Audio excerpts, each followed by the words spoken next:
مستيات بيتنا سلام كم يصنحكم كبرات تخاتلتنا إيرترا أب لعلي إثيوبيا نايلو لاونتن جزءاتاوي حدنتن تحسات النفتصمت فدرالاوي منغستي إثيوبيا جن سقمتي كاب موساد تقطيبو صنيحلو إذا جن بحجون نحوارو زقصلن ገደብ ዘይብሉን ተገይሩ ክውሰድ የብሉን ክብል ሚኒስተር ወፃኢ ጉዳያት ኢትዮጵያ ዶክተር ጊደወን ጢሞቴዎስ ሓቢሮ ዶክተር ጊደወን ኤርትራ ካብ ኢትዮጵያ ቅድመ ምፍላያን ሃገር ድሕሪ ምዃናን መንግስቲ ኢትዮጵያ ኣብ ልዕሊ ወደብ ዓሰብ ሓያል ዝኾነ ሃብቲ ስለ ዘፍሰሰ ጉዳይ ዓሰብ ቀዳምነት ሂቡ ከም ዝሰርዖ ገሊጹ እዚ ሚኒስተር ነዚ ዝበለ ሆርን ሪቪው ምስ ዩኒቨርሲቲ አዲስ አበባ ብምትሕብባር ኣብ ዘዳለዎ ናይ ፖሊሲ ፎረም እዩ ኣብዚ መድረኽ ኣምባሳደራትን ናይ ዝተፈላለያ ሃገራት ዲፕሎማሰኛታትን ተረኺቦም ዝነበሩ ኮይኖም ዶክተር ጊደወን ኣብዚ ሰሙን እዚ ኣብ ቀርኒ ኣፍሪካ ብዛዕባ ዝማዕበሉ ፖለቲካውን ጉዳያትን ፖሊሲ መንግስቲ ሃገሩን ኣመልኪቱ መብርሂ ሂቦ መግለጺ ሚኒስተር ወፃኢ ጉዳያት ኢትዮጵያ ብፍላይ ኣብ ዝምድና ኤርትራን ኢትዮጵያን ዘተኮረ ኮይኑ ኣብ መንጎ ዘን ሃገራት ንዘመናት ዝኸደ ግጭት ኪኖ ናይ ዶብን ኣፍደገ ባሕርን ዝኸይድ ካልእ ምኽንያት ከም ዘሎ ኣብ ድሕረ ገጽ ናይቲ ሚኒስትሪ ወፂ ዘሎ ሓበሬታ ይገልጽ ዶክተር ጊደወን ካብቶም ጠንቂ ግጭት ዝኾኑ ዛዕባታት ክትንትን እንከሎ መንግስቲ ኤርትራ ኣብ ውሽጣዊ ጉዳያት ኢትዮጵያ መርገጽ መሓዝ ሓሳብ ምህላውን ብንቕሓት ናይ ምስታፍን መሰል ከም ዘለዎ ኮይኑ እዩ ዝስምዖ ብዘይካዚ መሪሕነት መንግስቲ ኤርትራ ምስቶም ጸላእቲ ኢትዮጵያ ዝኾኑ ኩሎም ሓይልታት ብምትሕብባር ንርእሱ ከም መገልገሊ ኮይኑ እዩ ዝሰርሕ ኢሉ ሚኒስተር ወፃኢ ጉዳያት ኢትዮጵያ ብምቕጻል ብዛዕባ ናይ ኢሳያስ ዶክትሪን ክብል ዝሰመዮ ኣርእስቲ እዩ መግለጺ ሂቦ እዚ ዶክትሪን ኤርትራ ባዕላ ንባዕላ ተመሓድር ሃገር ኮይና ክትቅጽል እንተኮይና ኣብ ኢትዮጵያ ናይ ጸጥታ ጸገም ዘይምርግጋእን ምክፍፋልን ክህሉ ኣለዎ ዝብል እምነት ዘትሕዝ ዶክትሪን እዩ ክብል ገሊጹ ኤርትራ ኣብ ልዕሊ ናይ ኢትዮጵያ ልኡላውነትን ግዛእታዊ ሓድነትን ከቢድ ምትኹታኽን ጥሕሰትን ከም ዝፈጸመት እውን ንዕዱማት ኣምባሳደራትን ዲፕሎማሰኛታትን ሓቢሮ ኣብዚ እዋን ናይ ኤርትራ ወተሃደራት ኣብ ሰሜናዊ ክፋል ኢትዮጵያ ዝተፈላለዩ ቦታታት ሒዞም ከም ዘለውን እዞም ቦታታት ግን ሙሉእ ብምሉእ ናይ ኢትዮጵያ መሬት ከም ዝኾኑ እቲ ሚኒስተር ተዛሪቦ መዓስ ዝጥራሕ መንግስቲ ኤርትራ ነቶም ንመንግስቲ ኢትዮጵያ ዝጻረሩ ሓይልታት ናይ ንብረት ሓገዛት ብምግባር ኣብ ጉዳይና ጣልቃ ይኣቱለውን ኢሉ ዶክተር ጊደወን ኢትዮጵያ ነዚ ናይ መንግስቲ ኣስመራ ምንቅስቓሳት ንምዕጋትን ገዛእ ርእሳ ናይ ምክልኻል መሰላ ንምርግጋፅን ብቑዕ ምኽንያት ከም ዘለዋ ኣብ መግለፂኡ ጠቒሱ ይኹን እምበር ኢትዮጵያ ክሳብ ሕጂ ትዕግስቲ ገይራ ክትከይድ ጸኒሓ እያ መንግስቲ ኤርትራ ኣብ ልዕሊ ኢትዮጵያ ናይ ልኡላውነትን ግዛእታዊ ሓድነትን ጥሕሰት እናፈጸመ ኢትዮጵያ ግን ኣብ ነዊሕ ተጸማምነት እያ ሓግያ እዚ ግን ንሓዋሩ ዝቕጽል ገደብ ዘይብሉ ትዕግስቲ ከም ዘይከውን ኣብርሂቡ እቲ ሚኒስተር ብዛዕባ ኢትዮጵያ ኣብ ጉዳይ ኣፍደገ ባሕሪ ዘለዋ መርገጽ እውን ብሰፊሑ መብርሂ ሂቡሉ እዩ ኣፍደገ ባሕሪ ናይ ህልውና ሕቶና እዩ 130 ሚልዮን ህዝብና ውሕስነቱ ዝተረጋገጸ ናይ ባሕሪ ኣፍደገ የድልዮ እዩ ክብል እውን ንፖሊሲ ሃገሩ ኣንጸባሪቑ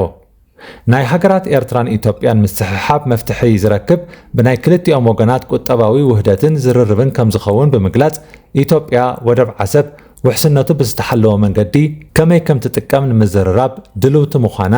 ኣብ ናይ ትማሊ ውዕሎ ተዘርዚሮ ሆርን ሪቪው ብዝርርብ እንተዘይተፈቲሑኸ ቀጻሊ ምርጫ እንታይ ክኸውን ክብል ሓደ ሕቶ ነቲ ሚኒስተር ኣቕሪቡሉ ነይሩ ዶክተር ጊደወን መንግስቲ ኢትዮጵያ ብዝኾነ ይኹን ዓይነት መንገዲ ኩናት ንምትራፍ ክሰርሕ ምዃኑ ሓቢሩ ዶክተር ጊደወን ጢሞቴዎስ ምብራቕ ኣፍሪካ ኣትይዎ ዘሎ ዓዘቕቲ ከይኣክል ካልእ ኩናት ምኽፋት ኣዕናዊ እዩ ኢሉ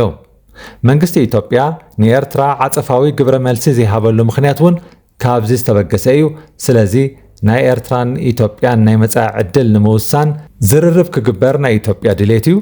ማሕበረሰብ ዓለም እውን ኣብ ልዕሊ ኤርትራ ጸቕጢ ክፈጥር ኣለዎ ክብል ሕቶ ኣቕሪቦም እቲ ሚኒስተር ኣብ መወዳእታ መንግስቲ ኤርትራ ኣብ ልዕሊ ኢትዮጵያ ዘካይዶ ዘሎ ምትኹታኽን ጥሕሰትን ደው ኣቢሉ ብቕኑዕ ልቢ ክዘራረብ ማሕበረሰብ ዓለም ድፍኢት ክፈጥርን ከበራትዕን ንጽውዕ ክብል ተላብዩ ኣብይ ኣሕመድ ኣብ ናይ ዝሓለፈ ናይ ቤት ምኽሪ መደርኡ ማሕበረሰብ ዓለምን ዓበይቲ ሃገራትን ኣብ መንጎ ኤርትራን ኢትዮጵያን ኣቴን ክሽምግላ ጻውዒት ከም ዝገበረ ይኹን እምበር ዝነኣድ ግብረ መልሲ ከም ዘይተረኣየ ጠቒሱ ነይሩ አብይ በዚ ጉዳይ ምስ አሜሪካ አውሮፓዊ ሕብረት ቻይና ሩሲያ አፍሪቃ ከም ዝተዘራረበን ተስፋ ከም ዝሰኣነ ብዘስምዕ ቃና እዩ መዲሩ ነይሩ ኢትዮጵያ ሕጂውን ንአምባሳደራትን ዲፕሎማተኛታትን ብምዕዳም ሸምጉልና ትብላላ بوغن إيرترا نتخاب إثيوبيا زوص مغلصيتات ملس ካብ ምሃብ ሓሊፉ ብዙሕ ቁልዕ ዝኾነ ዲፕሎማሲያዊ ጎስጓሳት ኣይረኣይን ኢትዮጵያ ቅድሚ ሕጂ እውን ክልተ ግዜ ናብ ውድብ ሕብራት ሃገራት ብጉዳይ ኤርትራ ደብዳቤታት ልኢኻ ነይራ ኤርትራ ንፃውዒት ሽምግልናን ዝርርብ ኣብ ጉዳይ ኣፍደገ ባሕርን ከም ዘይተቐበል ኣቐዲማ ኣብ ዘውፅኣቶም መግለፂታት ኣተንቢሃ እያ ንልኡላውነትን ግዛእታዊ ሓድነትን ኣብ ሓደጋ ከእቱ ዝኽእል ዝርርባት ምግባር ከም ዘይከኣል እውን ሓቢራ እያ ኤርትራን ኢትዮጵያን ክልቲአን ኩናት ከም ዘይህልየን ዝገልጻ ኮይኑ ግን እቲ ዘሎ ወጥሪ መሊሱ ክኸርር እምበር ክዝሕል ይረአየለን ሱዳን ፈሕፋሕ ኣብ ዝበለትሉ ሶማል ኣብ ዘይተረጋግኣትሉ ኢትዮጵያ ኣብ ሕድሕዳዊ ግጭት ኣብ ዘላትሉ ህሞት እንደገና ካልእ ኩናት ምውላዕ ማለት እዚ ዞባ ዳግም ተስፋ ከይህልዎ ምግባር እዩ ኢትዮጵያ ኣፍ ደገ ባሕሪ ናይ ህልውና ጉዳይ እዩ ካብ በለት ኤርትራ ከዓ ጉዳይ ኣፍ ደገ ባሕሪ ጉዳይ ልኡላውነት እዩ ኣው ዝርርብ የለን ካብ በለት ቀፂሉ ክፍጠር ዝኽእል ነገር ኣሰካፊ እዩ ከም ኣሜሪካ ዝኣመሰላ ወሰንቲ ሃገራት ኣብዚ ጉዳይ እንታይ መርገፅ ኣለወን ኣመና ኣገዳሲ እዩ እዚ ደም ሚልዮናት ክበልዕ ዝኽእል ናይ ቴክኖሎጂ ኩናት ናብ ናይ ኢደዙር ኩናት ከይምዕብል እውን ካልእ ስክፍታ ኣሎ ምክንያቱ ኤርትራን ኢትዮጵያን ነናይ ባዕለን ፈተውትን ሓገዝትን ሃገራት ኣለወን ንኢማራት ዓረብን ስዑድያን ከም ኣብነት ምጥቃስ ይከኣል እዘን ሃገራት ኣብ ዞባና ናይ ገዛእ ርእሰን ረብሓታት ክሕልዋ ክብላ ኩናት ክህሉ ክሰርሓ ይኽእላ እየን ከምቲ ኣብ ሱዳን ኣብ ኤርትራን ኢትዮጵያን እውን ክደግምኦ ኣይፅግመንን እዩ እቲ ጉዳይ ረብሓ ስለ ዝኾነ ናይ ሰብ ትንፋስ ኣይዓጠንን እዩ እምበኣር ኣብዚ እውን ግብረ መልሲ ማሕበረሰብ ዓለም ኣዝዩ ኣገዳሲ ክኸውን እዩ ኤርትራ ኣቐዲማ ንማሕበረሰብ ዓለም ንኢትዮጵያ ተገፍዑለይ ክትብል መግለፂ ኣውፅያ ነይራ እያ ዝኾነ ዝጭበጥ ግብረ መልሲ ግን ኣይነበረን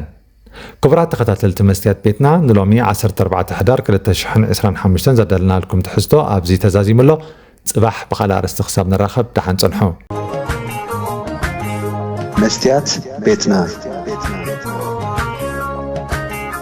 መስትያት ቤትና ንሓቀኛ ምስሊ ኤርትራ ንምንጽብራቕ